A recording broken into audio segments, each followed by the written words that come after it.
Bom, então a gente retorna aqui a apresentação sobre Jerez e aí, conforme for, eu vou dando umas paradinhas, tá? Normalmente eu aperto, eu ponho o botãozinho de levantar a mão, eu me sinto no avião ali, né, chamando o comissário. Mas para sinalizar que eu quero interromper, eu tento esperar sempre o fim do assunto, né, para não adiantar coisas que vocês já têm aqui, já vão falar, alguma coisa assim. Mas tá aí, então podem fazer uso da palavra.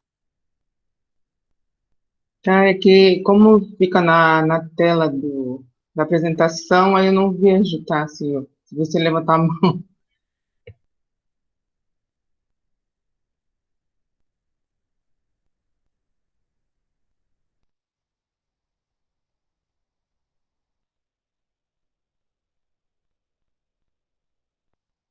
Verdade, eu esqueço disso. Eu esqueço que vocês, né? Eu não realmente eu não entendo como é que esse negócio ainda tem essa possibilidade de não conseguir olhar as duas coisas ao mesmo tempo, tá? Mas eu tento, igual assim, fiquem tranquilos, eu tento achar a hora assim de parar ali para não atrapalhar, tá? Podem seguir tranquilos.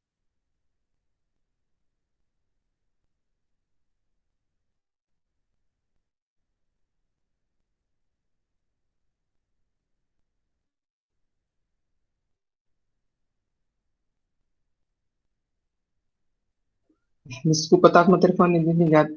Ô, Juscelio, é que agora eu vou para La Mancha. Se você quiser comentar agora alguma coisa sobre Jerez,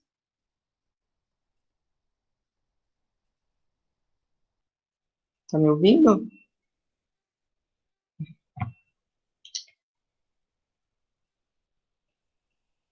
Alguém está ouvindo? Tô ouvindo. Ah, tá, não, que eu tô falando com o Juscelio, Pode não sei o que ser, ele falou. Ah, Ouvi. o pode ser, Juscelio. Tô falando, pode ser. se você não escutou, né? Se você quiser comentar alguma coisa sobre Jerez, que agora eu vou para La Mancha, Tá, que daqui já finalizou. perfeito. Na verdade, eu tenho bastante coisa para comentar aqui. Vamos fazer o seguinte. Eu até ia perguntar se vocês iam mudar de assunto, mas daí eu acabei não perguntando para que achei que talvez fosse um pouquinho mais adiante.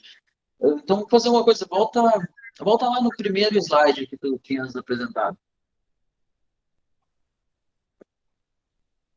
Sim, qual lado você quer ver? No primeiro mesmo. Tá, tô no primeiro, Jerez. O que que vocês enxergam aí, gente? Agora pode, estou perguntando para todos, o que que vocês enxergam aí?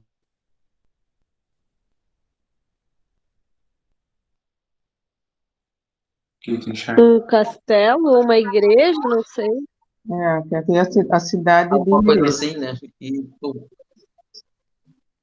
E vocês reparam, assim como ela tem uns formatos talvez diferentes, pontas, chaminé, alguma coisa assim? Essa influência árabe. Exatamente isso que eu queria dizer, tá? A primeira coisa que a gente tem que pensar é que a gente está no fim do fim da Europa, do ponto de vista assim de chegar ao sul, né? A gente está na parte mais próxima que possível de eles estarem ali de árabes, mouros, como chamam eles ali, marroquinos, argelinos e tudo mais. De fato é isso aí, tá? A primeira coisa que eu queria chamar a atenção aqui é que essa região é extremamente influenciada por questões árabes e mouras, tá? Inclusive, o próprio Andaluzia, né?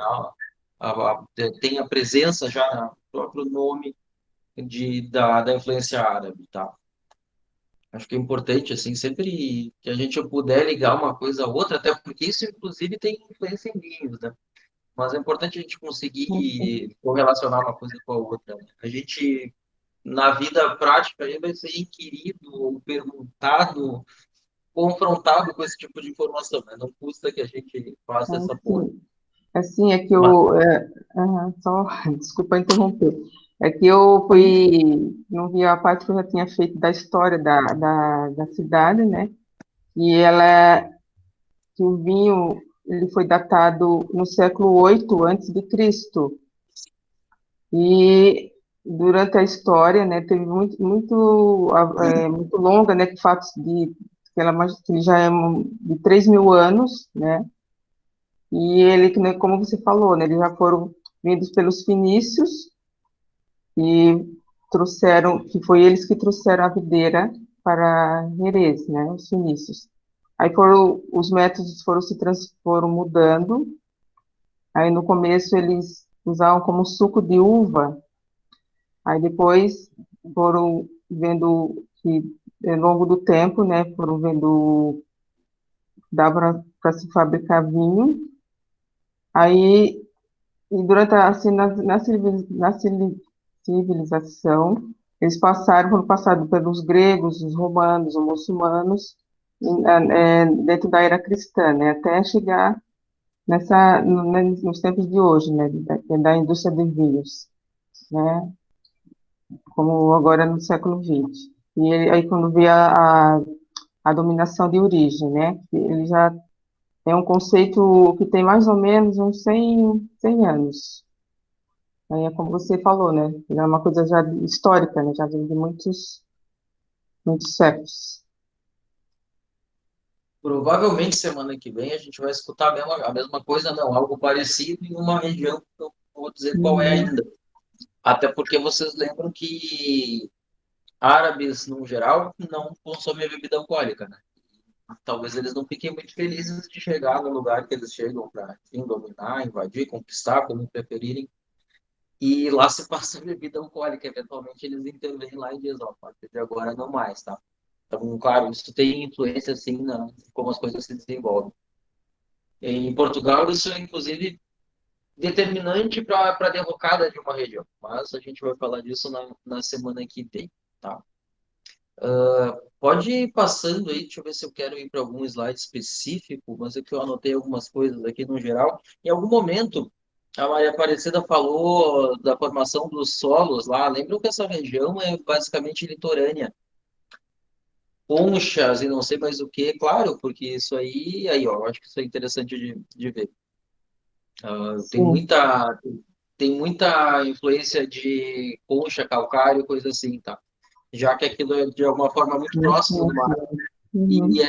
E com facilidade poderia ter sido um leito de oceano há um tempo atrás, tá? Isso é comum em outras regiões, a gente vai ver lá que no sul da França é parecido, quando a gente vai lá pro Rhône é assim, só que é rio, não mar, né? Então aquelas pedrinhas boladas, e o fato de elas serem redondinhas nos permitem pensar que elas foram roladas ali no movimento do mar, tá? Assim, a albazira, né? A famosa albazira. Tá, o que mais que eu queria dizer para vocês? Olha uma coisa engraçada. Em um momento ela falou das diatomáceas. Não sei se vocês prestaram atenção nessa palavra em si. Aqui, ó, tá, acabei de enxergar ela ali, né? De conchas de diatomáceas. Que desgraça é diatomácea? Onde é que ela aparece no vinho? Além do solo, ela aparece lá na filtração. Tá? É, A terra de diatomácea. Oi? Pode diatomácea, falar. isso. Diatomácea, A, né? te- a Isso. terra de diatomácea é algo como umas casquinhas de alga, por mais estranho que Uhum. pareça isso, depositadas, tá? Certo. Então, daí que surge a, essa presença de... Mas imagina quanto disso precisaria ter, sim, só que são milênios, né, depositando. Então, é bem comum. E essa terra é usada... Tá, não é assim, não pega a terra do chão e tira, né? Não é assim, pega a rocha, enfim, desfaz em diferentes granulometrias e é usada para filtração. O que mais que eu queria dizer? Vejam que, assim, uma coisa que é verdade, né? A Maria Aparecida pegou, eu não vou dizer que é a mais difícil, mas a mais diferente das regiões, tá? Da Espanha, porque o que eles fazem lá não é vinho de mesa, o que eles fazem lá é vinho licoroso, Uhum. e não é vinho licoroso doce. Eles têm. Então, eu só vou pedir, peraí, eu só vou desligar teu microfone, Maria Aparecida, que eu acho que Ah, tá tá, dando tá. eco. Vou desligar aqui, peraí. Eu consigo fazer isso.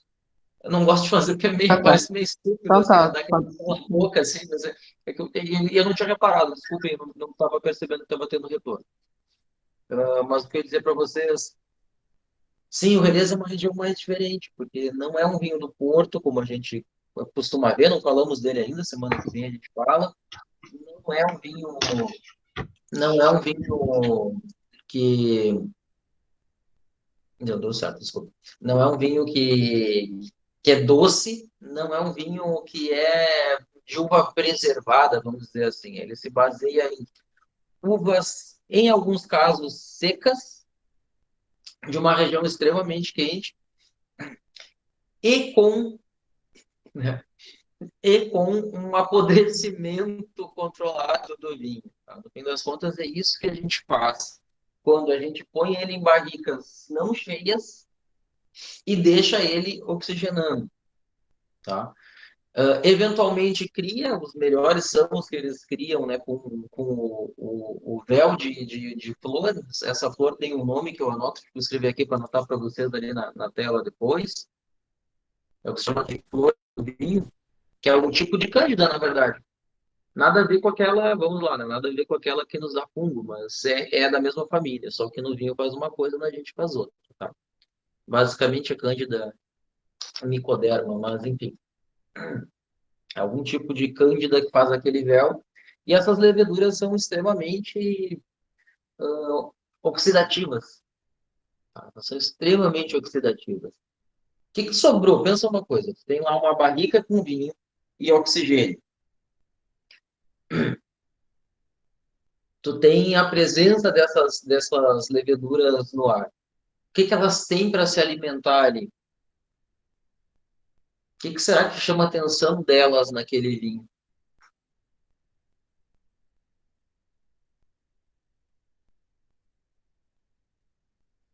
Eu não entendi, Juscelio, a pergunta.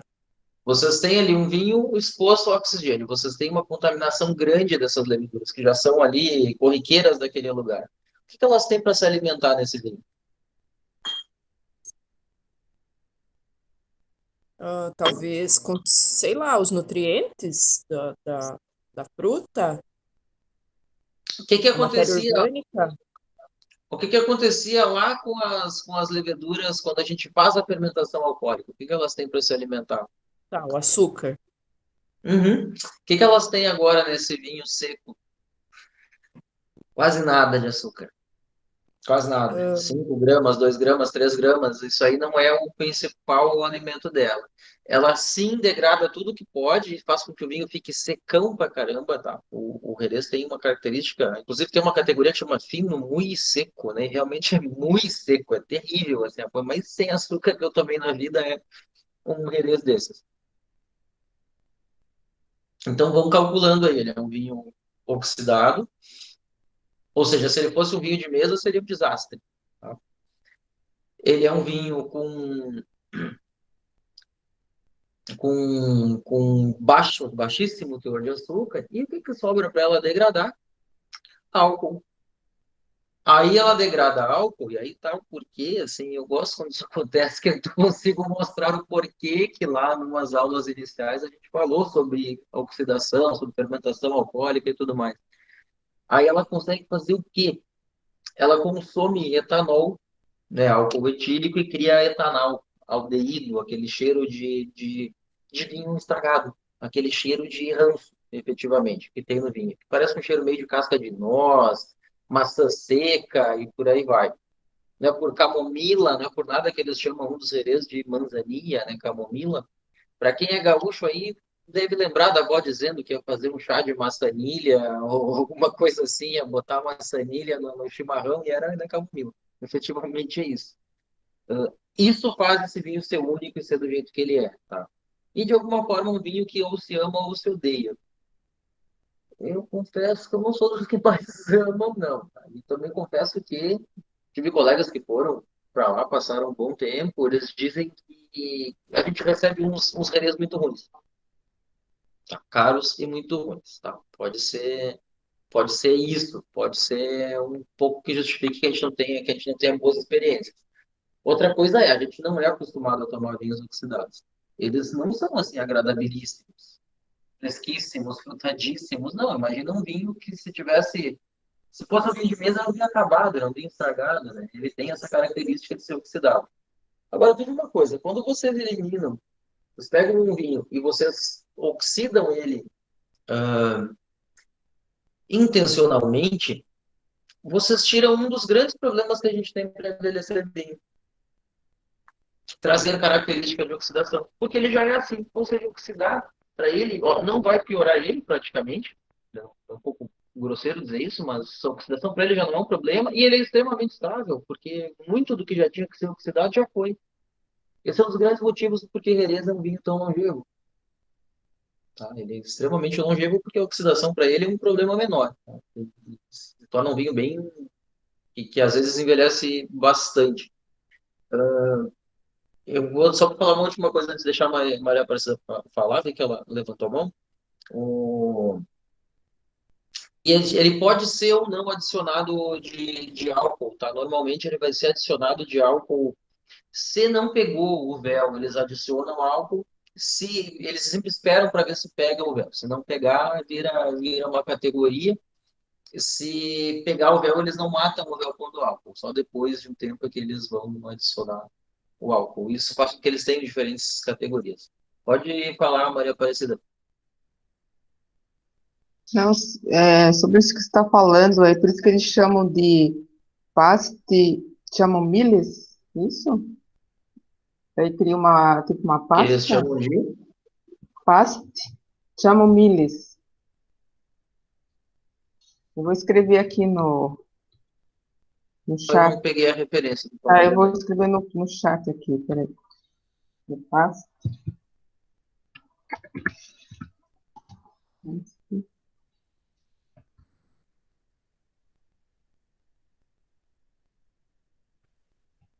Mas enquanto a gente vai vendo isso aí, deixa eu só para a gente continuar aqui. Chamominas, não sei. Deixa eu ver se eu procuro isso rapidinho, assim, e descubro alguma coisa.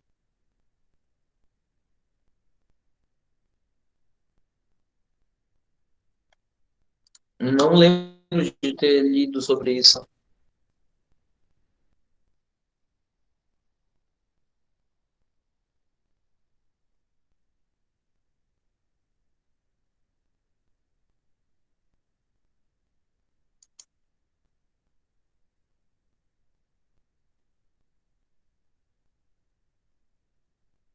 Não, eu não sei dizer, tá? Era até você pegar o texto inteiro ou coisa assim, de dizer isso até me ajuda, porque eu não lembro de ter escutado isso, fiz uma pesquisa rápida aqui e não vi nada sobre isso. Realmente não sei, tá?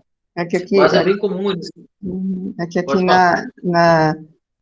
na observação eles falam sobre o nível, né, que é um pequeno nível de oxidação com maior complexidade, como você estava falando. Aí eles falam essa palavra, né, paste chamomile. Aí são vinhos com mais estrutura, mas como todo caráter acentuado e intenso do envelhecimento biológico. É isso que ele fala aqui, eu não sei se É, confere eu, essa eu observação. não, eu não consegui, vou anotar até para ver isso aqui, tá? Mas eu não consegui, eu não peguei a referência agora. Deixa eu pôr aqui. E se você puder me mandar depois, funciona melhor, que daí eu consigo descobrir, tentar descobrir ao menos. Eu fiz errado. Mas eu de cabeça não sei. Certo. Eu não lembro de ter escutado isso antes. O que eu queria dizer mais para vocês? É importante dizer, tem Jerez doce, tá? Tem Jerez doce, que é uma das coisas mais doces que eu tomei na vida. Doce, doce, assim, ao extremo, para tomar de colherinha. Excelente, tá? Os doces normalmente são chamados de PX. Por que PX? Porque são feitos da Pedro Ximénez ou Jiménez. Não se esqueçam que a Espanha, né, a gente olha tão bonitinha, tão unida. Não, não é bonitinha e unida. É bonitinha, é verdade, mas unida não necessariamente. Eles têm diversas etnias, vamos dizer assim, origens, e por isso que algumas vezes vocês veem palavras com X que não acontecem no galego, né, no espanhol. que é lá dos... Aliás, que acontecem no galego, que elas são lá da Galícia, né? Elas são da... Vocês já viram, por exemplo, La Corunha, né? La Corunha, na verdade, quem mora lá é A Corunha. Tem diversos, né? Tem basco, tu tem catalão, tem o, o castelão mesmo, que seria a língua espanhola mais padrão, vamos dizer assim. Então, não estranhem que não seja que apareçam palavras de um jeito estranho, tá? Pedro Ximenes com X é bem exótica, vamos dizer assim. A Andaluzia em si, tá? Fala espanhol, mas fala um espanhol super diferente, tá? Eu achei mais dificuldade de me comunicar com um andaluz do que com um catalão. Porque o catalão eu sei que ele vai falar catalão ou espanhol. O andaluz ele fala um espanhol que ele não entende, assim. Eles não falam plural, é estranho, é estranho. Eles cortam as palavras, eles parecem brasileiros, assim. Então não estranhe se vocês alguma coisa sair assim, parecer meio esquisito. Mas o que eu dizia do PX para vocês, né, é um vinho de sobremesa com uvas secadas, e essa secagem aí que eles chamam de soleo, não confundam com soleira, tá? Soleira são aquelas barricas que eles usam para fazer o sistema de envelhecimento, tá? E vai das de baixo para as de cima. Então, tu tem uma reserva grande embaixo, tu tem barricas, tu tem montes de barricas, e tu vai tirando sempre de uma para outra, de uma para outra, de uma para outra. E aquela barrica de baixo é a base de tudo, é a que mais vai ter volume e é a que mais vai ser a amostra média, vamos dizer assim, da tua, do teu herês, como é o caso aqui, de um vinho, né, licoroso, ou mesmo do teu destilado. O próprio brand de Jerez segue essa lógica, tá? Que é um produto bem interessante, bem típico deles. Eu gosto bastante do brand de Jerez. E eles costumam ter um bom toque de madeira americana volta e meia. Então, o brand de Jerez é um pouco menos estruturado algumas vezes, e com esse toque de Jerez, porque as barricas já tiveram vinho Jerez. Então, ele tem um quê dessa coisa de oxidação, que é interessante, tá? Eu gosto bastante. Essas barricas de Jerez, quando não prestam mais para o vinho, além de ser usada para o conhaque, algumas vezes vai parar em whisky. E a Irlanda gosta muito das barricas de Jerez, tá? E volta e meia aparecem barricas usadas lá para isso, para envelhecer o uísque e dar um toque interessante no uísque dele. Mas isso a gente vai comentar no lugar adequado, né, quando a gente falar de destilados na outra unidade. Deixa eu ver o que mais que eu queria dizer para vocês. Vejam que o Jerez é um pouquinho menos óbvio, né? Desse ponto de vista, ele é um pouquinho assim, mais complexo. Ele não é uma região assim, vai ali, pega o vinho, prensa, faz vinho branco. Pega o vinho, macera, faz tinto. Não, pega, faz um vinho branco que vai acabar sendo oxidado, seja apenas por oxigênio, seja por ação de micro-organismos. As uvas principais, normalmente, da Pedro Ximenes e Palomino, é importante lembrar delas, elas vão aparecer para vocês com frequência quando se falar de Jerez. Em algum momento ali parecia grau Balmer na uva, tá? É uma outra escala de medida, tanto como o Barbo, que a gente usa aqui no Brasil, na Itália, tanto quanto o Brix, que a gente usa no mundo inteiro, tem o grau Balmer também, tá? Ou Balmer, né? Que é como eles pronunciam. Falei da camomila. O que são as botas, tá, gente? Não é o pessoal pisando com o pé ali com a botinha para ficar mais higiênico, tá? Não é isso. Botas é o recipiente Isso que eu ia de perguntar para madeira. você, das botas, que eles falam muito. É o recipiente de madeira, tá? Botas é isso aí. Na verdade, é a mesma coisa que eles chamam, né? A mesma coisa não. Talvez seja um pouquinho diferente, mas a palavra em si é a mesma bote do italiano, que são aquelas barricas maiores deles, tá? Então, bota em espanhol, é o recipiente de madeira maior, tá? Não é outra coisa senão isso. Outra coisa que eu queria falar para vocês. E ele só um Agora, minutinho, uma que eu coisa. não estou interrompendo, já interrompendo. Eles usam muito também as bodegas, né? Bodegas, eles chamam muito sobre as bodegas. Aí seria onde eles são armazenados os barris de vinhos, é isso? Ou eles são como os produtores mesmo, que eles colocam esses nomes? São como as adegas, pode ser as duas coisas, tá? O produtor pode se chamar ali Bodegas Castillo, por exemplo, e a bodega em si é a adega, né?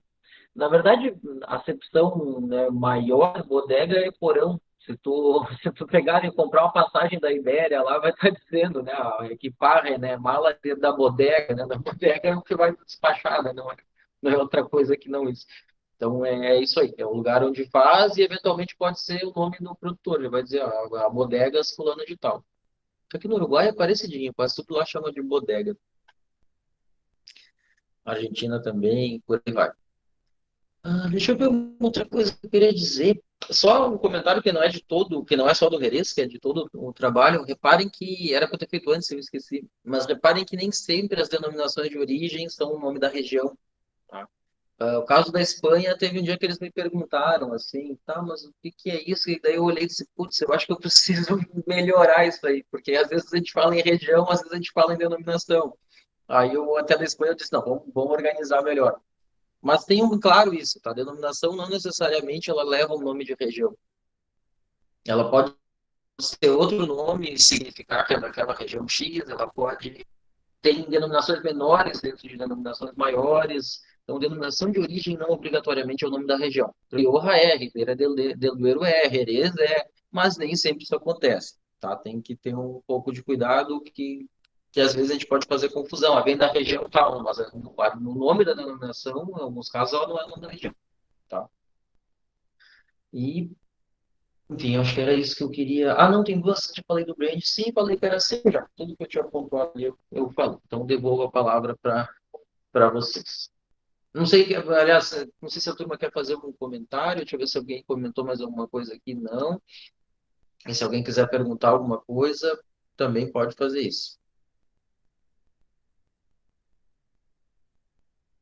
Se não, vamos passar para eles, porque quando a gente vê, já é meio-dia, a gente está aqui e que a gente tem o potencial de falar bastante. Acho que meu ponto de maior intervenção era no Jerez, que realmente é um vinho mais difícil, né, mais diferente. E, mas, enfim, não custa a gente andar para não se atrasar. Então, vou devolver para vocês aí a palavra.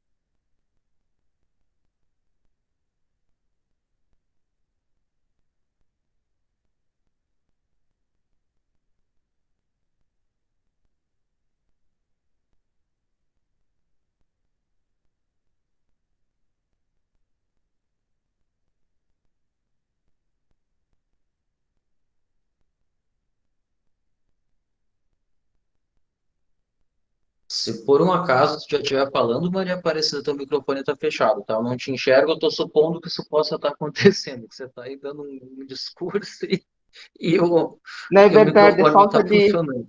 falta de técnica. Na verdade, estava fechado, né? Meu Deus. Não, fique... Então, eu vamos lá. imaginei isso. Quando dá esse hiato assim para alguém falar, provavelmente esqueceu. Pronto, vou desligar. Isso, agora tá. Então, vamos voltar. Então, vamos falar da vitivinícola Castilha-La Mancha. Então, é La Mancha, como nós já sabemos que ela tem o personagem, né, de Miguel Cervantes, como ele é conhecido lá, a história de Dom Quixote de La Mancha, que é do escritor Miguel Cervantes. E também ela é a maior dominação de origem controlada da Espanha. E também a maior região demilitada na produção de vinhos no mundo inteiro. Mas só falando um pouco da história, né, também, e como o Wilson já colocou que todas as histórias começam pela mesma situação, que pelos escritos da cultura do vinho de Castilha-La Mancha, ela datam do século XII, que foram bastante evidentes como as vinhas foram introduzidas pelos romanos, assim como as diversas outras regiões da Península Ibérica, como Espanha e Portugal. Aí, sobre a história além de diversas guerras entre muçulmanos, cristãos, teve também o casamento entre Isabela de Castela e Ferdinando, ou Fernando de Aragão, conhecido como os reis católicos.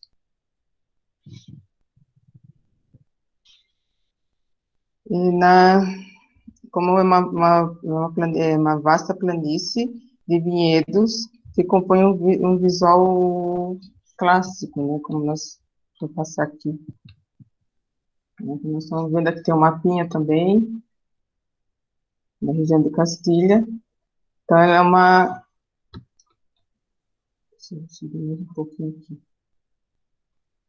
Ela Mancha, como eu já falei, né, ela tem essa história de Dom Quixote, e é uma região dominação de origem controlada, e delimitada também uma produção de vinhos, né? Ela está localizada no centro da Espanha, é uma comunidade autônoma e uma grande área que abriga a região de La Mancha.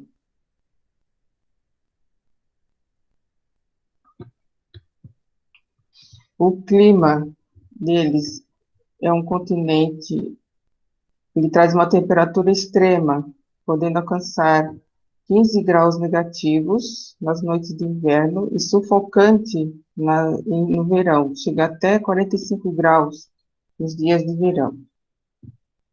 Aí o sol, ele fica em cerca de 300 horas, né? O índice, desculpa, 3.000 horas, né?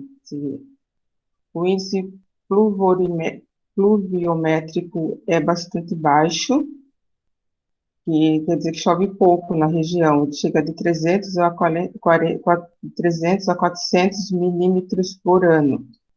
Mas aí, então, daí eles usam a irrigação, como chove pouco,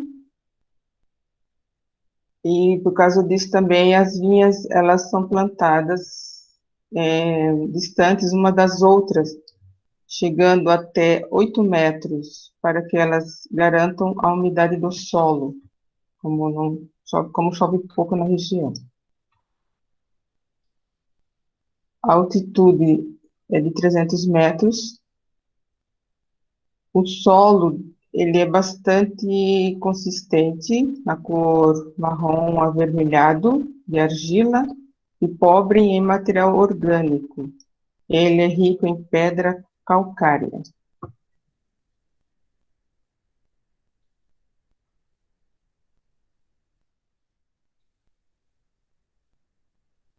Sobre a variedade das uvas,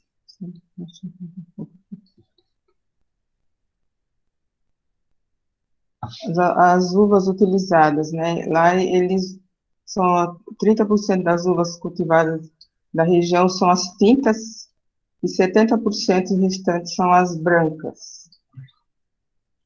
Aí, dentre as uvas, ele tem a uva Darien, que é da casta branca espanhola. Ela é cultivada em todo mundo. São mais de 280 mil hectares plantada no território mundial. E uma cepa mais antiga, utilizada na elaboração dos vinhos brancos espanhóis. E na elaboração, eles também usam para o branding, né, espanhol. Aí o branding, como o José já falou, vai ficar para a próxima aula de bebidas alcoólicas. As uvas, eles têm os Verdejo, Macabeu, Viura, a Sauvignon Blanc e Chardonnay. Aqui faltou um N aqui. Um N.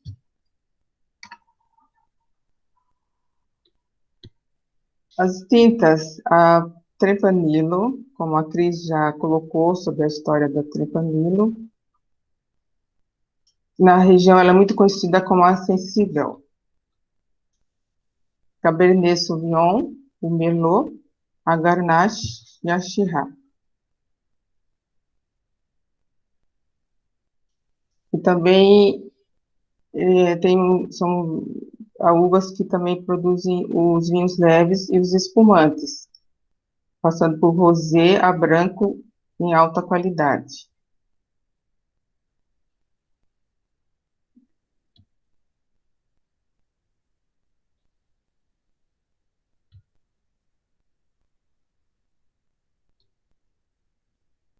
Aí aqui eu tenho o Ari, que é a característica ela tem uma resistência, uma uva que ela resiste ao calor e à seca, e que ela é uma casta principal de Castilha de la Mancha, que a dominação dela é a Valpenhas de la Mancha, onde eles usam essa uva para os vinhos.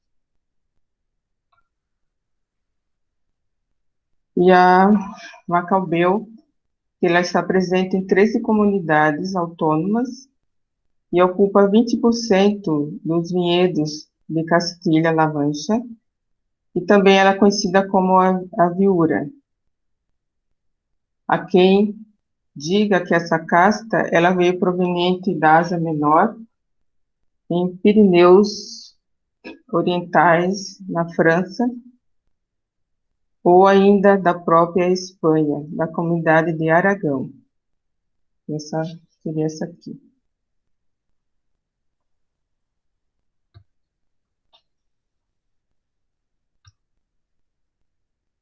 E também nós temos a casta Trepanilo, que já foi falada ali com a Cris, a descrição dessa uva.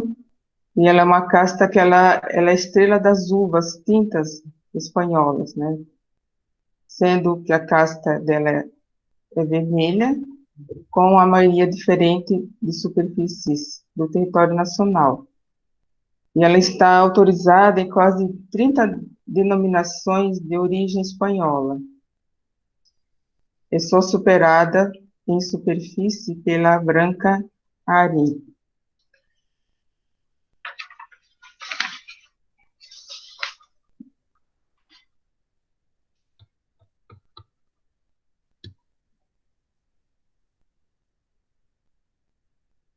Só falando um pouco da uva Ari, o cultivo dela encontra-se em toda a Espanha, ocupando cerca de 32% dos vinhedos do país. É uma casta branca, que seria essa aqui, né? Essa uva aqui. E ela é resistente ela possui uma forte resistência a pragas e a facilidade de adaptação do clima, quente a seco. E ela é encontrada, a cepa dela é a principal, né, em Castilla de la Mancha, e é cultivada também na região de Valência, Madrid, e em locais de Andalúcia. O vinho branco elaborado a partir desta casta, ele possui uma coloração bastante clara, com leve presença de tons esverdeados. Os rótulos são elaborados da Uvarin, ela é opções a serem degustados sobre interessantes vinhos brancos que muito bem para ser acompanhado com mariscos, pescados e massas, exaltando o aroma que a cepa é capaz de proporcionar um maravilhoso, agradável sabor, né? Elaborados a partir dessa casca. E ela é produzida por Alejandro também Fernandes de Pesqueira, e provavelmente para ele é um vinho uma casta mais ambiciosa da área.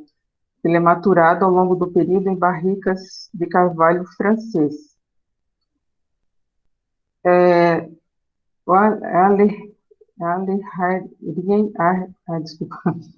Alehairen, criança, que é o Blanco 2011, que é desse produtor espanhol. Eles chamam que ele é caracterizado como alma tinta e com origem diferente, certo? Aí também, esse produtor, ele usa esse vinho na região de Ribeira del Duero, na vinícola Vega Sicília, que produz um dos vinhos mais bem avaliados do mundo, e outros produtos que levam no mercado de qualidades inferiores.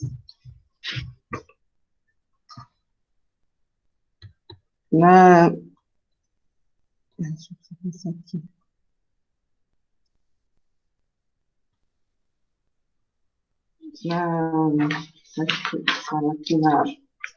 Sobre o vinho em La Mancha, eles também usam outros tipos de uva, né? Não só a da região, eles já são diferentes de Jerez.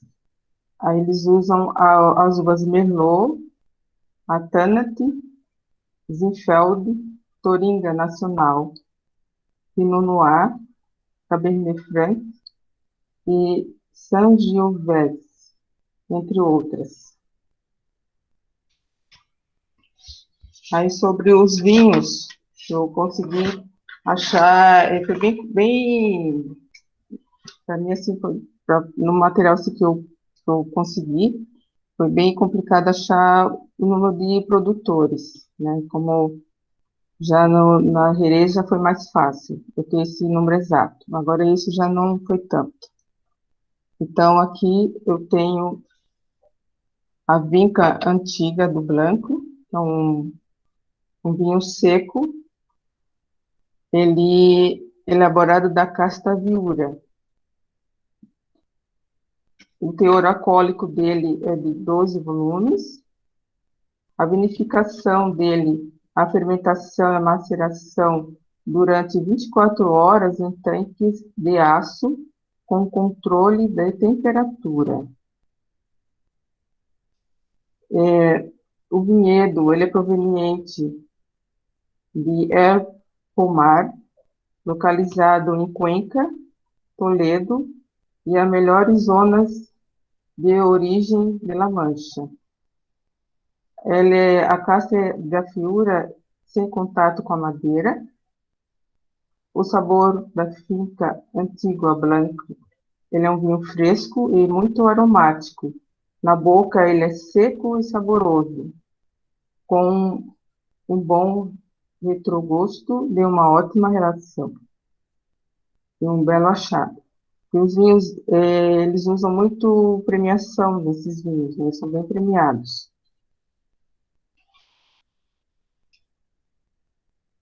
Aí eu tenho também o vinho Vinícola Criança 2016, e ele é da uva Tempranillo, é 100% essa uva. A vinificação dele é tradicional, com controle de temperatura e fermentação melolática completa. O vinhedo dele, ele é localizado na região de La Mancha e rendimentos limitados, a colheita é feita manual. É um dos melhores vinhos da Espanha, e ele é da vinícola El Vínculo, que é chamado de Pesqueira de La Mancha, pelos enófilos espanhóis. Ele é elaborado com vinhas de Tempranillo. A maturação dele é por 18 meses em barricas e 6 meses em garrafa. Aí depois eu tenho o vinho Reserva, de 2008 também, que é da uva Tempranillo.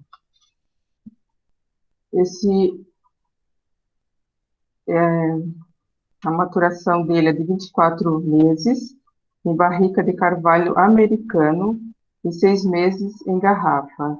A vinificação ela é tradicional também, controle de temperatura e vem dos vinhedos próprios de La Mancha. Ele é criado por Alejandro Fernandes, é composto, como eu falei, 100%, a envelhecimento em barricas de carvalho americano. E a produção dele é limitada, que cuida da seleção das uvas, a característica da complexidade aromática e seus taninos são firmes e nobres.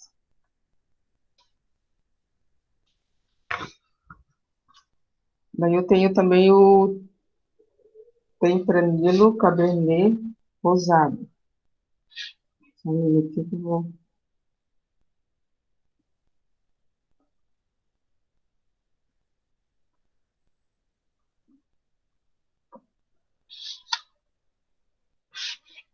Um pouquinho aqui que eu tô me fazendo uma achada aqui.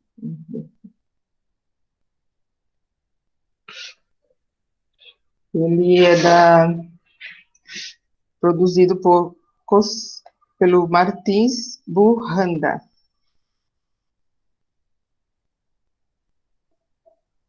Ele é um vinho também da safra de 2019, é 100% tempranillo, o teor alcoólico dele é de 12,5 de volume. A vinificação dele é como sangria, vinificação tradicional, do controle de temperatura. E sobre os vinhedos dele da Tierra de Castilha. A maturação dele não passa por madeira, para preservar o frescor dessa fruta. É isso aí, professor.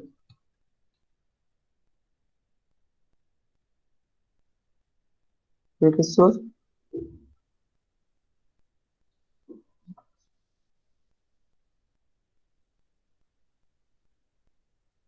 Juscelio?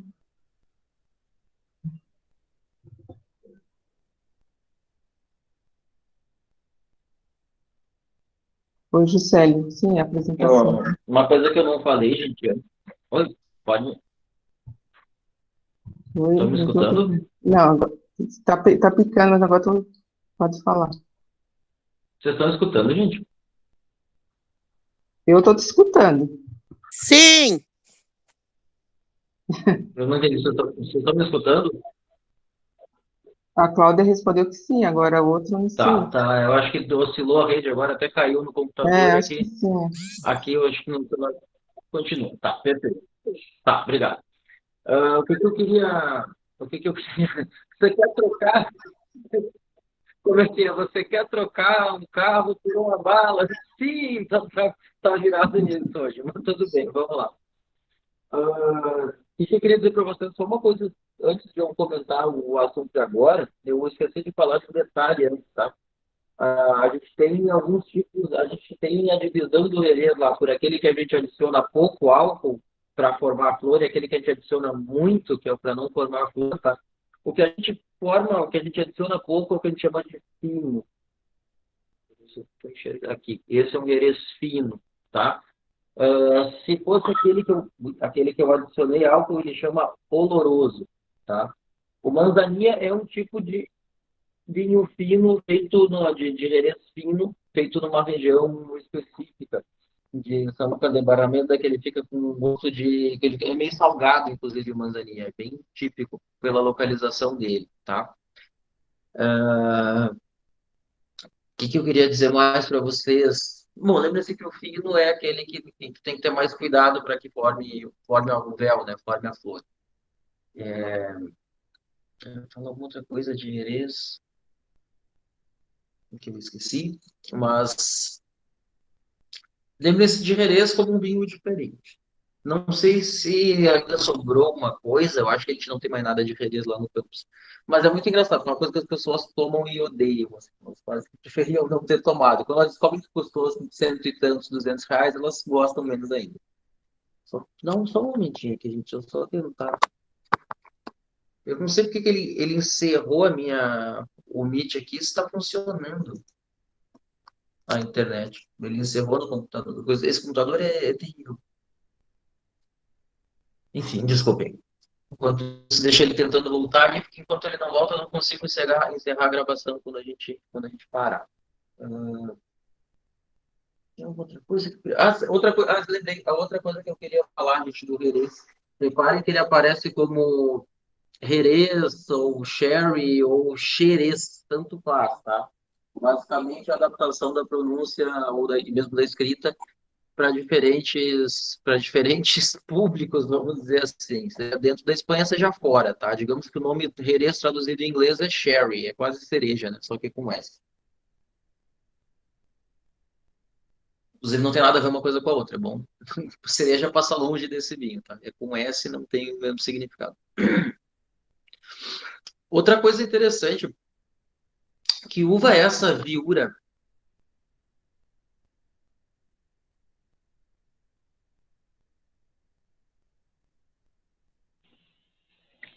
Ela é uma uva branca. Uva branca, né? Na classificação de uva branca. Que é a mesma que qual?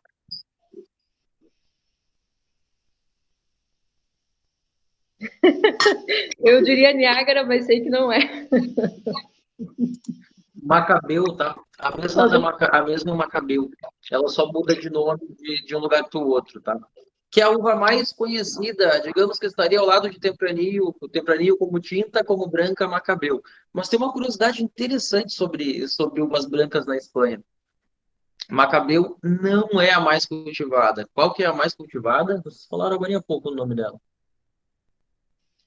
A Arien, a Tempranillo e depois vem a Arien. A Irene, tá? Uma A das, Arien, isso. Essa é Uma das castas mais cultivadas no mundo. Tá? Não é comum ela aparecer como a mais cultivada no mundo, como uma única casta, né? Como um monovarietal. A Irene, tá? A casta que mais se cultiva na Espanha e uma das que mais se cultiva no mundo. Aí eu vou para as observações que eu fiz aqui. Perdão, professor, como é o nome da uva?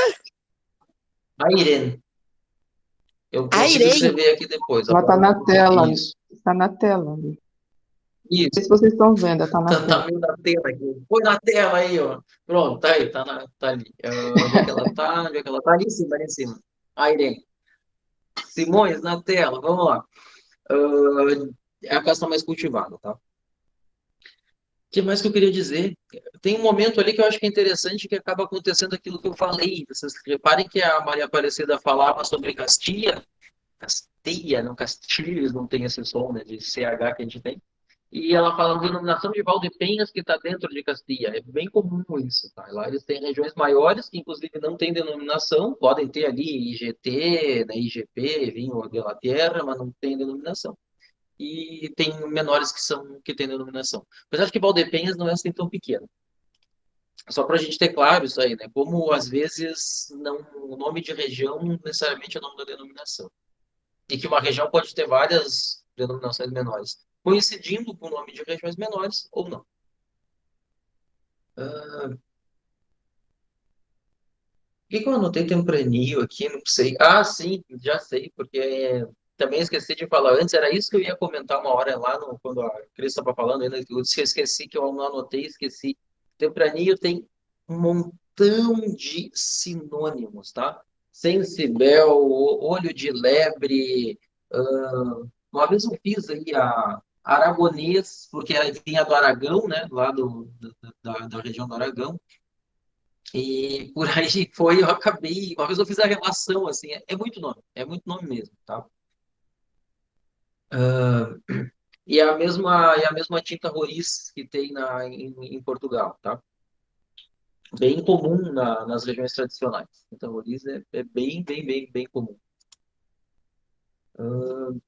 Outra coisa interessante da Tempranillo, ela tem muitos clones, é muito comum, é parecido com o Sangiovese e com o Pinot Noir, como a gente falou na semana passada do Sangiovese. É bem comum tu encontrar muitos tipos de Tempranillo para comprar mudas. esse tem o cacho menorzinho, esse dá mais açúcar e por aí vai. Que em essência são tempranillo, mas que tem pequenas diferenças, tá? Não é incomum isso acontecer. Hoje é uma casta praticamente internacional, tá? Tem tempranillo no mundo todo hoje. Até porque é uma uva que chama atenção. Eu, particularmente, gosto muito de tempranillo. Ah,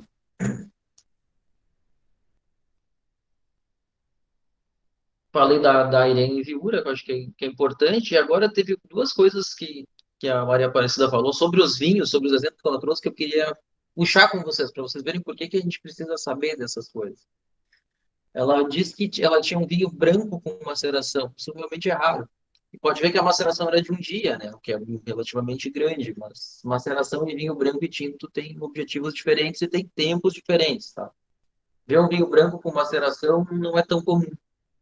Provavelmente um vinho, como ela dizia ali, mais estruturado, mais intenso, diferente de um vinho mais fresco, branco, como a gente é acostumado, tá? É importante a gente ter essa percepção. Fala, Maria Aparecida. É que, colocando o que você está falando ali da vinificação, né, ele fica,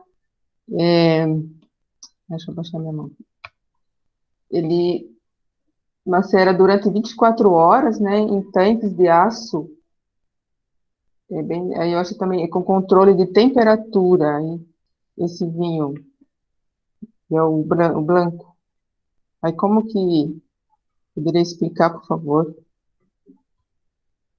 Desculpa, exatamente o que? Eu só não entendi ali. Ele fica 24. Deixa eu tentando ali. É, Eles receberam a uva, desengaçaram, esmagaram e deixaram ela macerando 24 horas. Essa temperatura deve ser baixa, deve ser ali abaixo de 10 graus. Se for menos, melhor ainda, né? Evita que fermente.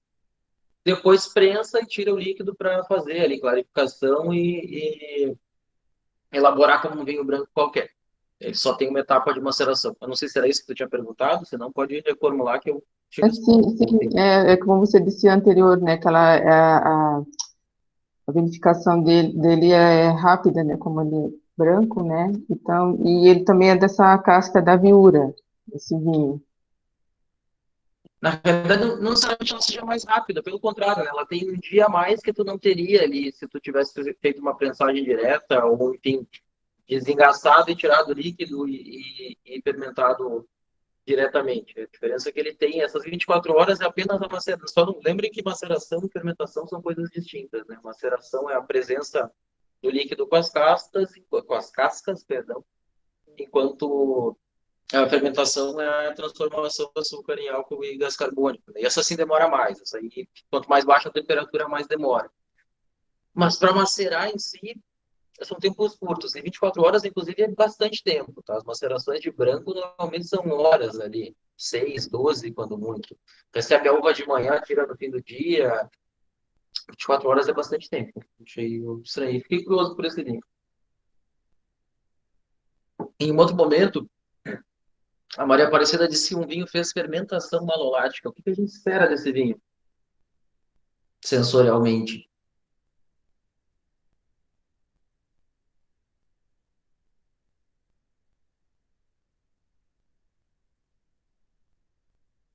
Não esperam nada, tudo bem. Não sei, prof. Pensando, Desculpa, eu não escutei o que tu disse. Eu disse que eu não sei. Lembra lá por que a gente fazia a fermentação malolática e qual vinho que normalmente a gente fazia? Morro de medo de quebrar meus vinhos. Eu sou meio desastrado pra isso. Não?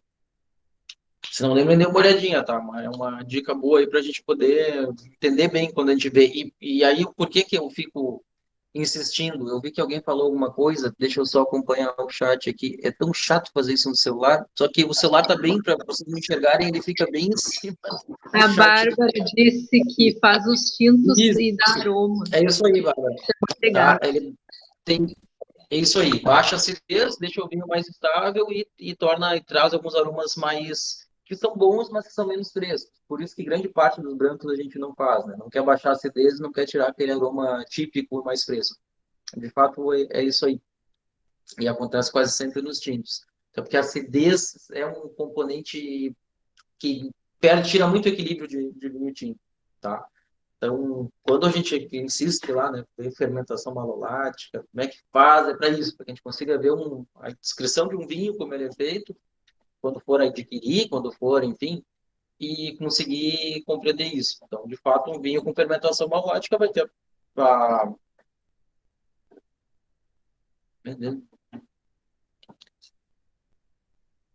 Enfim, estava dizendo que um vinho com fermentação malolática tem acidez mais baixa, né? Claro que isso varia de lugar para lugar. Num lugar que tem uvas mais ácidas, se eu fizer malolática, vai ter vai baixar a acidez. Mas talvez a relação de acidez que sobra é diferente da de um lugar com baixa acidez. Eu só diminuo mais a acidez, tá? Só não tenho ideia disso, né? Em qualquer lugar, a fermentação malolática diminui a acidez. Provavelmente em lugares mais ácidos com mais intensidade. Por quê? Porque tu tem mais ácido málico, tá? Isso é do metabolismo da planta. Provavelmente uma fermentação malolática traga uma redução mais drástica de ácido, de acidez num lugar frio do que num lugar quente. Embora a acidez no lugar quente permaneça sendo menor. Tá? Isso é uma questão metabólica da planta. Pode falar, Maria Aparecida. Sim, sobre a guarda desse vinho, ele pode ficar de 5 até 10 anos de guarda. Aqui fala isso também. Que é um tempo relativamente grande, tá? Mas tenham essas relações assim, tá? Até para vocês serem libertos, assim, conseguirem sozinhos, sem ter que perguntar. Às vezes é legal ter que me procuram, né? E é ruim porque não fazem sozinho, né? Às vezes os alunos, assim, 2 anos atrás, professor, por que isso, por que aquilo? Eu respondo. Aí eu me pergunto, poxa, mas era para ele conseguir fazer isso sozinho, né? Para isso que a gente insiste. Mas, de fato né? É muito mais emancipatório para vocês entenderem essas coisas e pode fazer diferença para vocês enquanto profissionais disputando vaga, por exemplo. O que mais que eu anotei aqui? Aí eu acho que é meu último comentário. Quando Castilla, embora esteja bem no centro da Espanha, não é bem no sul, a Espanha inteira é relativamente quente e seca, tá? A Espanha é extremamente seca, é um pouco desagradável, até meio Brasília, assim, em volta e meia. Às vezes tu seca o nariz, incomoda um pouco. Madrid mesmo é uma secura tremenda. E isso faz com que essa região não precise estar lá no sul para produzir tão facilmente, né? A umidade baixa, boa possibilidade de produzir sem grandes trabalhos, vamos dizer assim, tá? Então, é bem tranquilo produzir lá. E, inclusive, se produz bastante quantidade e um vinho mais barato. Aí não é de se estranhar que a Maria Aparecida diz que eles botam premiação em tudo lá, claro, porque os vinhos, isso é um assunto importante para a gente. Essa coisa de premiação, que é uma certa maluquice, ela funciona para quem precisa de premiação. Chateau Petrus não põe premiação, nunca foi em um concurso, eu acho, na história, porque todo mundo conhece, custa 4 mil. Agora, quando eu estou disputando aqui com um monte de gente com vinho de R$ 30, talvez eu precise botar minha medalhinha ali. Opa, esse aqui é o tal, tá? Então, tenham isso em mente, porque às vezes tem ideia assim, né? E vem aquelas notícias horríveis, que é quase fake news mesmo, né? O melhor espumante do mundo é da Perini. Não é verdade. Não era nem o melhor, acho que era o quinto melhor.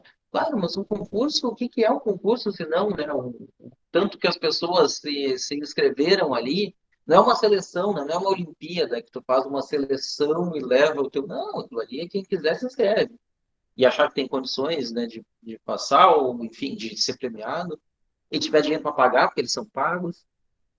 Isso, o fato de ser pago não diminui que o concurso seja sério, tá? Não é isso. A gente tem custos, né, para levar as pessoas, para, enfim, alugar a taça, tudo mais. Então, é claro que o custo é alto. Mas o que quero dizer ele te reverte, né? Tu, com a medalhinha ali, te reverte algum dinheiro. O que eu quero dizer, não tenham essa ideia que medalhinha resolve a vida do vinho, tá? Mas provavelmente vocês vão ver isso nas regiões mais comerciais, exatamente na região de vinho mais barato, porque esses caras precisam sim disputar o mercado. Para eles é importante dizer, olha, meu vinho é uma medalha. Certo? Sim.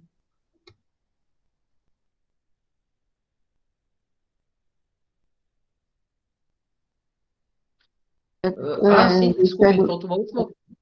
Juscelio, então, só queria que você me explicasse o que seria maturação sobre as borras, maturação de envelhecimento sobre as borras, que eles colocam isso.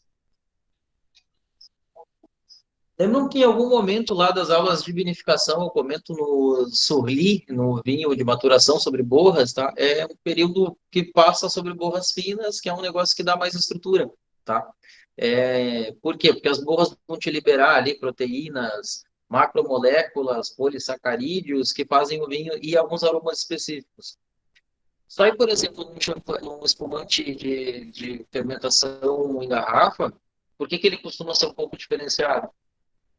Tá, pode ter outros motivos, mas um deles é a presença por um longo tempo em sobreborras, o que te faz trazer ali cor mais amarelada, que é a coloração desses compostos, mais estrutura, o aroma de fermento ali, pão torrado e tudo mais, que sai do fermento, e volume e qualidade de espuma, né? Volume de boca e qualidade de espuma, porque tu vai largando ali coisas, moléculas grandes que te ajudam a fazer desse espumante um pouco mais intenso, denso em boca e que seguram as bolinhas melhores, tá? Melhor.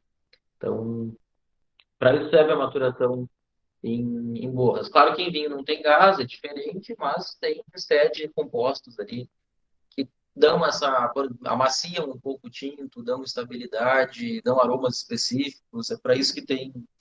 E vinho branco sobre borras é bem nítido assim quando ele passa, porque ele tem bastante, faz aquilo que chama de batonagem, enfim, ficar misturando as borras no vinho de tempo em tempo para pegar bem essa característica. E isso aí é interessante, o fato de que esse vinho acaba sendo diferenciado pela presença das características da borra, tá? Tem um vinho famoso, quando eu baixar o celular aqui, eu escrevo para vocês, o Muscadet, que é que ele basicamente se diferencia, tá, além da casca ser outra, a mesma Melon de Bourgogne, por ter por ter passagem sobre borras. É um vinho deliciosíssimo, uma acidez alta e bem encaixada, porque essa presença sobre borras dá uma cremosidade que faz o vinho ficar muito bom. É um dos meus vinhos brancos preferidos e a gente encontra muito pouco. E chegando em casa, eu descobri que me veio uma amostrinha que eu tô louco para catar para provar que eu realmente gosto muito do Muscadet de Sèvres. Mas é isso. Aliás, aproveita, gente, para fazer as perguntas que vocês têm dúvidas, tá? E vale dizer, né? Deem uma olhada nas aulas passadas. Ainda mais que elas estão, antigamente elas não estavam gravadas, né? A gente falava na sala e ia embora, tchau. Não tinha mais como ver. Senão todo mundo tinha como ver. Elas estão lá, então lá tem resposta para várias dessas perguntas. Diga, Karina. Então, Juscelio, eu não conheço esse vinho Jerez, nunca provei. E eu fiquei confusa. Então, ele, além dele ser um vinho oxidado, ele pode ser doce, é isso? Sim, sim, todo ele é oxidado, tá? É a forma Jerez de ser. Até os que eles fazem mais privados do oxigênio. Tem uns com mais, tem uns com menos, mas é diferente, assim, eles são oxidados. Não existe um vinho Jerez ali como um Chardonnay que tu compra no supermercado. Eles são. Tá, primeiro porque ele é licoroso, né? Recebe adição de álcool. Que era uma forma, isso eu também não falei, gente. Às vezes, quando a gente fala as coisas de uma ordem diferente, a gente acaba esquecendo alguma coisa. Adicionar álcool no vinho era uma forma de conservar ele, ou de tentar conservar, que não deu certo. Então, o Jerez realmente ele foi um erro que se eternizou e acabou fazendo um vinho muito típico. E, então, ele é um vinho que ele pode ser seco. A maior parte do Jerez é seco. O Jerez, se eu falar em Jerez aqui, passar na rua, falar para alguém de Jerez, a pessoa vai pensar no Jerez seco, mas tem Jerez doce também. E aí, extremamente doce. Vale lembrar que a gente está no sul da Espanha, que é o mais quente dos quentes dos lugares, tá? Então, ele torra no verão, 40 graus no verão. Então, tanto Andaluzia ali como o Alentejo em Portugal são lugares que estão mais ou menos na mesma latitude, são horríveis de quente, horríveis de quente, tá? De ter pausa no meio do dia, assim, no meio da tarde, para não trabalhar no calorão, tá? E então é muito fácil para eles ter uva sob madura. E é assim que eles fazem. Eles não só colhem a uva bem madura, quanto deixam ela secando, né? Aquilo que a gente falou de soleio, né? De ficar exposta ao sol para secar. E aí tu pode fazer vinhos doces. O Jerez, esses secos, eles não são feitos assim, são com uva madura. Tem alguns relatos aí de alguns lugares que eles fazem alguma secagem, mas os licorosos, desculpem, os doces, sobremesa, efetivamente são de uva bem madura e bem seca. Por isso que fica doce, doce, doce. E preto, né? Vai fazer um negócio preto que oxida pra caramba. A própria, só para ter uma ideia, a própria uva passa é um produto complicado, a branca, por que que ela é mais cara? Porque tem muita perda, porque tem muita branca que vira preta ali, ou cinza, ou marrom, porque oxida. Falo isso para dizer que aquela uva que está ali secando, sim, ela também oxida. Tá? E por isso que o vinho não é limpinho, bonitinho, clarinho.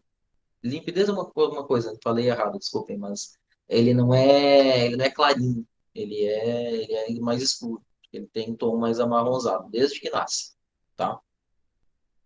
Tô enxergando um PX aqui, assim, é um negócio que sai fazendo fio, assim, tem que tomar de colherinha, assim, e ele é extremamente acastanhado, amarronzado, por causa disso. O que não oxidou na uva vai oxidar na elaboração, e aí a cor, claro, que fica mais marronzinha. Sim, entendi. Então pode ter um vinho extremamente oxidado. Quando você fez a descrição, eu imagino que eu não ia gostar. E pode ter um vinho doce também, é isso? Do Jerez, então. Isso, Tá. isso. Né? Eles são oxidados, é um jeito de ser deles, mas tem também categorias doces e outras secas. A maior parte é seca. Aham, tá. Vale a indicação de leitura, tá? O site da denominação de origem do Jerez é muito legal, tem muito completo, tem até uns cursos que dá para fazer. E é um assunto complicado, assim. Para falar agora aqui é uma aula inteira falando de Jerez. Por que que é o palo cortado? Por que que tem Jerez que dá errado? Que era para ser uma coisa, vira outra. E por aí vai. Aí muda de categoria, né? Porque quando eu disse que ele era uma coisa, ele não virou aquela coisa, ele vira outra. Eu não posso dizer que ele é a outra, e nem essa. Eu tenho que criar uma terceira categoria e por aí vai. O Jerez é interessante, tá? É interessante. Eu não sou um grande fã de Jerez. Esse aqui eu confesso que eu gosto bastante e até eventualmente uso para tomar, mas eu gosto de usar para cozinhar. Tem em casa porque gosto de usar para cozinhar. Diga, Maria Aparecida. Sim, sobre o site, acho que você está falando que é o Cherry Wine, né? Esse. E foi onde eu tive a sorte de encontrar esse site e ele é muito mesmo. Nossa, tem de tudo, tudo. Tudo que você Sim, na imagina, verdade, assim, ó, até pode pontos ser, turísticos. pode ser que eu tenha te indicado errado, tá? Tem dois sites muito bons, um oficial e outro que não é oficial. Acho que esse que tu disse é o não Esse, oficial, mas esse, tem o site da denominação. Ambos são muito bons. esse que eu peguei, ele é oficial, tanto é que eu pedi tradução para mim poder trabalhar nele. Ele vem todo em espanhol. Aí eu pedi a tradução do site. Mostra que agora em setembro eles vão ter a festa da uva, né, lá em Jerez. Tá? Eles vão abrir para a festa da uva. Ela, ela vai do dia 4 até o dia 19 de setembro, essa festa, lá nessa cidade. Lembre-se que eles estão no verão, né?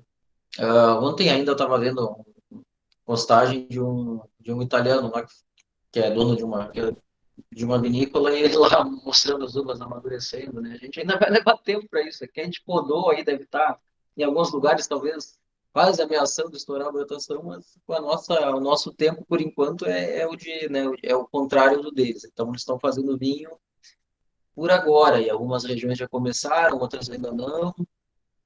As mais frias vão até mais adiante, mas é isso aí. E, e tem a Semana do Jerez também, tá? Foi uma forma que eles acharam para se promover. Fizeram uma semana do Jerez no mundo inteiro. Aí eles promovem palestras num tempo que já aconteceu, assim, né? Que antigamente, tá? Parece que isso é uma mentira, mas antigamente as pessoas se juntavam, até tomavam no mesmo copo. se beijavam, ah, eles faziam degustações. Não aqui, né? Normalmente em cidades maiores. São Paulo, Porto Alegre, Curitiba, Rio, Brasília, por aí vai. Para promover o vinho, para trazer, enfim, de fato, trazer venda, né? E uma última coisa que eu anotei, não falei, tá? Tá claro para vocês o que que é, pergunta para a turma inteira. Quando eu falo precipitação, o que que é? Depende de onde que eu falar, né? Mas vamos lá, quando eu estou dizendo que tal lugar tem uma precipitação alta ou baixa, tá claro o que que é? Chuva, tá? Chuva. Para a gente ter uma ideia, a gente tem aqui, eu nem sei que precipitação tem em Floripa, mas é mais de 1.200 milímetros, é bastante chuva. 400 é pouco, tá? As regiões mais tranquilas no Brasil estão ali em 500, 600. Inclusive sertão, tá? O sertão chove muito, mas menos que em outros lugares e tudo muito concentrado. Mas 400 milímetros, quando dá aquelas chuvaradas estranhas, assim, que passam uns 3 dias, é 100 milímetros, é bastante coisa, tá? 400, num dia só. E 400, desse ponto de vista, não é tanta coisa. Claro que dizer que tem só 400 não me diz tudo sobre o clima de um lugar, tá? Porque se esses 400 forem todos no verão, tô ferrado. Mas se for bem distribuído, dá certo, tá? De todo modo, é muito menos 400 do que 1.200, 1.500, 1.700. Perguntas, dúvidas, fome, vontade de tomar herês? Acho que ninguém tem, né? Mas eu acho que vale provar. Eu teria vontade de tomar o licoroso. Deve ser bom. Gosto. Gosto bastante. Faz muitos anos que eu não tomo. Vai fazer mais de 10 anos que eu não tomo. Então, deve ser gostoso isso aqui. Alguma coisa a mais, gente?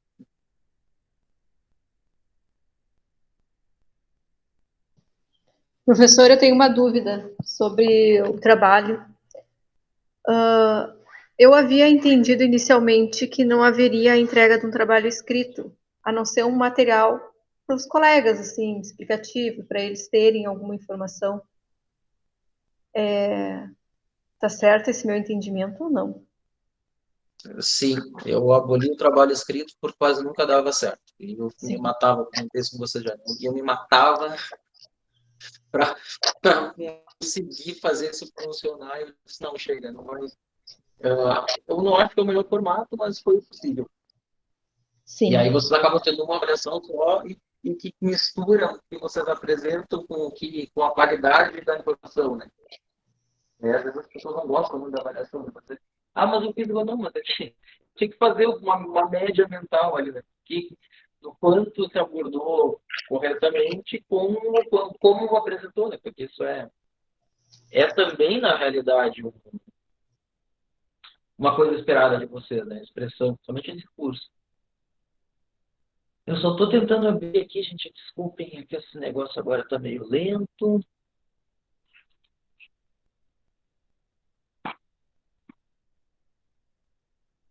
Só para a gente ter uma ideia aí de como que a turma reagiu ao trabalho de vocês. Ai, ai, ai, tá lento, que ele tá rodando, rodando, e hoje eu tenho aberto sonhos também, eu acabei esquecendo, conversando, prestando atenção no que vocês estavam dizendo.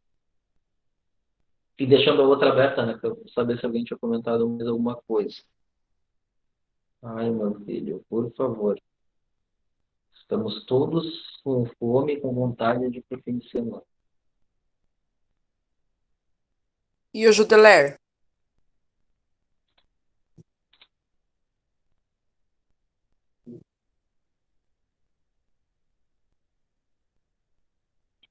Enquanto isso, só que eu vou. Ah, tá. Já vi que deu bobagem no notebook de novo. Só um pouquinho, gente. Deixa eu desligar.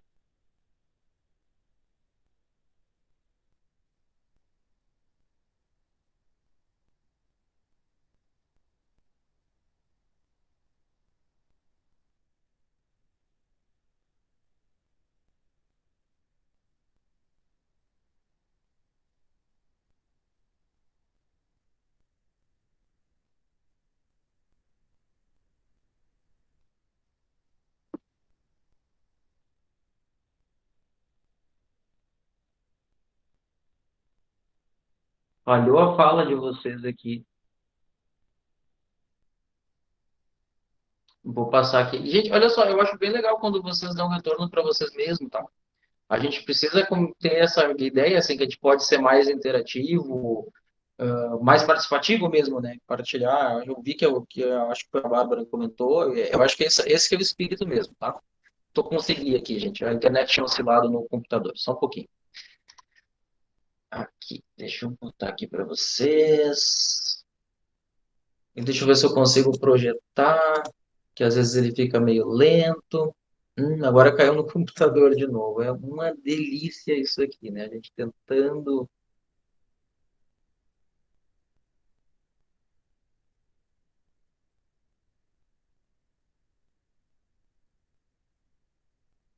Mas até que hoje foi bem, tirando de manhã, bem cedinho, e tirando agora.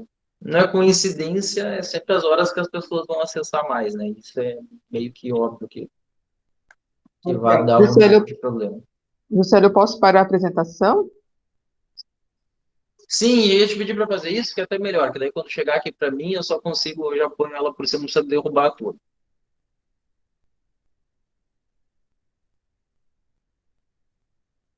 Já até saiu aqui. E aqui no notebook ele tá assim, ó, com uma cara de que ele não vai fazer hoje. Pronto, tá voltando, calma.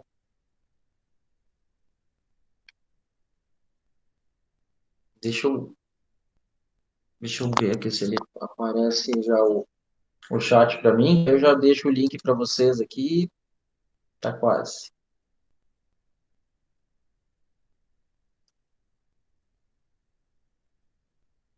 Lembrando que eu acabo avaliando vocês individualmente, tá? Então, claro, tem um percentual disso que é o, o trabalho em si e do grupo e o de cada um. Tá aqui, deixa eu tentar projetar aqui, ver se vai dar tudo certo, mas vocês conseguem respondendo ali. Mesmo que isso é só assim, né, gente? É uma coisa que vocês podem fazer com sinceridade, sem problema nenhum, ninguém identifica. E eu acredito que todo mundo seja adulto que não vai fazer para esculhambar ali, né? O coleguinha que detesta lá, vai puxar os cabelos, aquela coisa toda. Então, é só para a gente, de fato, ter um retorno nosso mesmo, é bem interessante. Ano que vem não, semestre que vem, enfim, próxima vez eu quero fazer contando as notas de vocês, 40%. Eu acho que é legal, a gente tem que ter mais esse envolvimento, assim. Alguém já deu 8.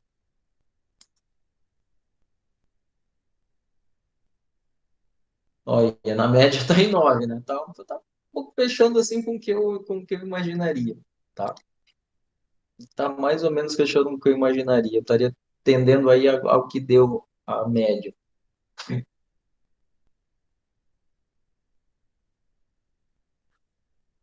Não, mais um tempinho para ver se mais alguém. Eu não vi, caiu ali, gente, eu não vi os comentários, tá? E realmente, a questão do grupo desfalcado, eu também não quero ficar ali fazendo discursos longos, né, sobre isso, até porque eu comentei no começo, né, é bem complicado. Vejam que é complicado não só para mim, né, inclusive de vocês para vocês. Também acho complicado, tá? E eu aviso já no começo do semestre, já deixo as datas marcadas e tudo mais.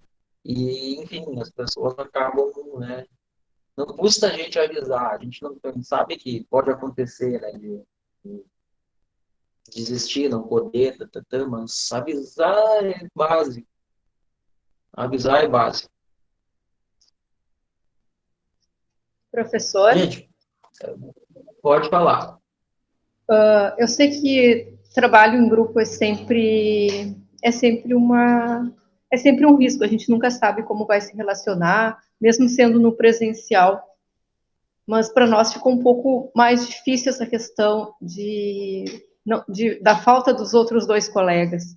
Para mim, principalmente, eu perdi muito tempo sem saber por onde começar, o que fazer, sabe aquela confusão que tu fica de um todo muito grande que tu não consegue. Mas acho que no final sempre é uma experiência boa, é um aprendizado maior e me sinto eu e a Maria, por mim e pela Maria Aparecida, gratificadas de termos passado por isso, termos enfrentado e nós também não termos desistido, né? De alguma forma poder segurar e vamos fazer o melhor que a gente pode e vamos em frente. Fizeram da forma correta, que era apresentar o que era possível, né? Já que vocês também não são super-homem, né? Não vão super-mulher, enfim, né? Não são conseguir fazer o que não foi feito por quem deveria ter feito. E fizeram um roteiro, acho que eu sempre falo isso, né? Fizeram um roteiro interessante. Eu digo que vocês não são obrigados a fazer a apresentação, isso é uma coisa que vocês vão sentindo ali, se precisam ou não. Eu acredito que se fosse eu no lugar de vocês, pensaria que sim, ou minimamente uma seleção de imagens ali para trazer as pessoas, para trazer atenção, para fazer link, para mostrar, tá vendo que isso aqui é no norte, aquilo é no sul, por aí vai. Então, acho que foi bem desse ponto de vista, teve bom recurso, teve uma preocupação em apresentar de uma forma que chame as pessoas, né? Acho que talvez tenha um pouquinho de ajuste ali, que é questão de leitura que o pessoal comentou, as informações estavam boas, estavam corretas, e vocês, uma coisa que eu acho que é importante que aconteceu com este grupo, aproveitando já para dizer isso, vocês conseguiram sintetizar as coisas, vocês olharam um negócio desse tamanho e disseram, olha, isso é importante. Eu preciso falar da pirâmide de denominação, eu preciso falar que o envelhecimento e a classificação do envelhecimento deles é importante. Então, acho que isso é uma coisa que é legal muito mais do que pontuar e elogiar, pontuar não de dar ponto, né, de pôr ali, de pôr em tópico, e elogiar vocês é dizer até para quem não apresentou ainda, olha, prestem atenção nisso, eles vieram antes que vocês, eles fizeram uma forma que deu certo. Será que não dá para ir por ali, né? É mais ou menos essa a ideia. E a ideia, a gente volta a dizer também, né, quando eu peço da apresentação, e eu pedia mesmo antes, nunca era só um trabalho escrito. Hoje eu não peço o trabalho escrito. Eu deixo, né, à disposição, se quiserem me enviar, eu posso, não siga, não tem problema nenhum. O que quero dizer é que é de fato a competência de comunicação, tá? A pesquisa em si, o trabalho em grupo, que é um valor que está lá, que é dificílimo de trabalhar, mas que está lá no nosso, se vocês procurarem lá no plano do curso diz lá, a pesquisa, o trabalho em grupo, poder de síntese e expressão oral, tá? Conseguir, por exemplo, perceber quando vocês pegam um exemplo de vinho e dizem que, olha, ele tem isso, ele tem aquilo, ele tem aquilo outro, e vocês relacionam o que vocês aprenderam, pronto, vocês estão fazendo o que era. Vocês estão conseguindo juntar os pontinhos do que a gente foi vendo para chegar num lugar onde vocês conseguem ter autonomia de ler e entender. Ó, isso aqui que tem nesse vinho, tá? E mais ainda, na expressão oral. Conseguir falar o nome correto num vinho, porque é isso que vocês vão ter que fazer na prática, se pretenderem ser sommelier. Ah, mas eu não pretendo. Bom, não tem essa opção, né? Eu não pretendo, então não quero, não tem essa opção aqui, né? O curso não é self-service lá, não quero isso, eu quero aquilo. A gente tem, fazendo a sua habilidade, a gente precisa se garantir como quem fosse querer ser sommelier. Se quiser ou não, é outro problema. E também a própria questão de conseguir abordar, né? Fazer as coisas com leveza, com clareza, atraindo a atenção. É por isso que eu faço os trabalhos. Eu vou dizer assim que várias vezes eu já pensei assim, se eu quisesse fazer isso aí, eu tenho ali no mínimo uns 5 anos de trabalhos que eu não precisaria nem pesquisar, é só pegar os trabalhos, juntar um com o outro, botar as fontes, eu tinha tudo, mas eu não quero. Não quero porque eu acho que isso é importante, isso é uma coisa que a gente tem que fazer. E além do que, assim, eu acho que ficaria muito cansativo só eu falar. Eu já falo pra caramba, já falo em 60, 70% da unidade. Se eu falar mais isso tudo, vocês vão ter um treco. Diga, Maria Aparecida. Não, sim, só aproveitando o que a Cris estava falando, né, sobre o nosso trabalho, e eu quero só colocar em pauta também sobre fazer o trabalho foi muito gratificante e também, no mesmo tempo, foi preocupante. Quando nossos dois colegas desistiram, aí nós duas conversamos e falamos, não, vamos seguir com nossas regiões, certo? E também eu digo que foi complicado também na pesquisa, porque nós estamos dentro de uma pandemia, estamos restritos a sair para uma biblioteca. Eu tentei virtual do IFSC, não consegui nada. Então, eu fui fuçando o computador até achar onde falar sobre essas regiões que eram minhas, né? Minha.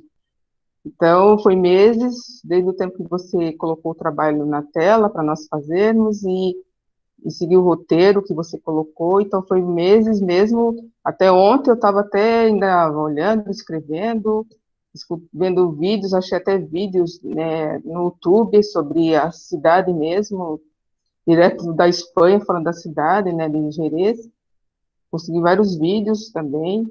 Então, assim, né, só para dizer que também não foi fácil, também para nós, para mim, tanto para a Cris, e não é fácil também a gente estar online, ao vivo, a cores já é complicado, trabalhar em grupo, imagina online, né? Aí é difícil. As pessoas, cada um tem um pensamento, né? E graças a Deus que eu mais ela conseguimos, mesmo distante, conseguimos apresentar o trabalho. Então é isso que eu queria colocar. Fizeram bem, acharam as fontes certas, chegaram em sites confiáveis, chegaram informações importantes, não misturaram isso com informação pessoal, até bom comentar isso para os próximos, né? Não misturaram isso com informação pessoal, o que o blogueiro tal acha, não, tinha informações bem consistentes, eu acho que é isso aí mesmo, tá? Eu acho que é isso aí mesmo. Só fazendo um pequeno paralelo, não se preocupem que no presencial essas coisas são bem parecidinhas também, tá?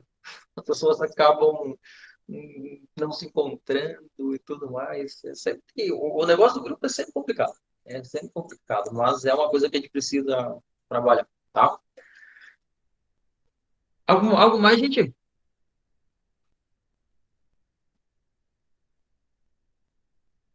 Não, por mim não. Então, obrigado ao grupo, obrigado aos colegas. Achei que participaram de uma forma legal. Acho que quando põe uma dica ali, diz: olha, a gente não podia mudar um pouquinho. É para isso que está ali, não é para esculhambar, não é para ficar ali fazendo média, é para isso aí, tá? Acho que a gente cresce enquanto colegas, enquanto pessoas, enquanto profissionais, quando a gente trabalha dessa forma, mais participativa. E, enfim, fico feliz aí. Acho que a segunda semana assim, que eu saio, que eu olho assim, ai, que legal, tipo, a gente chegou onde a gente queria chegar, tá? E é isso. Bom fim de semana.